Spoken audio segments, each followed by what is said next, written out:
عبداللہ بن قرظ رضی اللہ رحمۃ اللہ علیہ بزرگ تھے. یہ بات ہو سکتا ہے آپ میں سے کچھ لوگوں کے لیے فائدے کی بات ہو. انہوں نے عمر بن عبد العزیز رحمۃ اللہ علیہ کو خط لکھا اور خط میں ایک عجیب بات لکھی. یشکو الیہ الحوام والاقارب. انہوں نے کہا کہ حضرت ہم افریقہ کے ملک میں ہیں اور یہاں پر ہمیں بچھو ڈستے ہیں اور درندے کھاتے ہیں. بھئی جنگل میں تھے تو درندے کھاتے تھے اور بچھو ڈستے تھے. تو انہوں نے کہا کہ آپ بتائیں کہ اب ہم یہاں کیا کریں.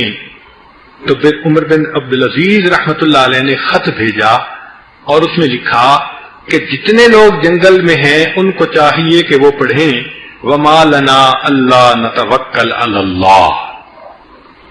فرماتے ہیں کہ سارے لوگوں نے یہ پڑھنا شروع کیا درندے کا کیا کھانا اور بچھو کا کیا کاٹنا.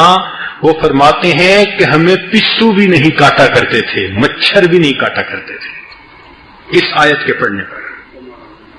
یقین کے ساتھ اگر انسان اس کو جنگل میں بھی پڑھ لے پروردگار اس کو درندوں سے محفوظ فرما دیتا ہے. وَمَا لَنَا أَلَّا نَتَوَكَّلْ عَلَى اللَّهِ. چند لفظ ہیں آج کی مجلس میں اس سبق کو یاد کر لیجئے. اور ماشاءاللہ یہاں تو بڑے بڑے دلیر لوگ موجود ہوتے ہیں جنگلوں میں جانے والے ماشاءاللہ. تو اس آیت کو پڑھنے سے ہو سکتا ہے کہ فائدہ ہو. وَمَا لَنَا أَلَّا نَتَوَكَّلْ عَلَى اللَّهِ.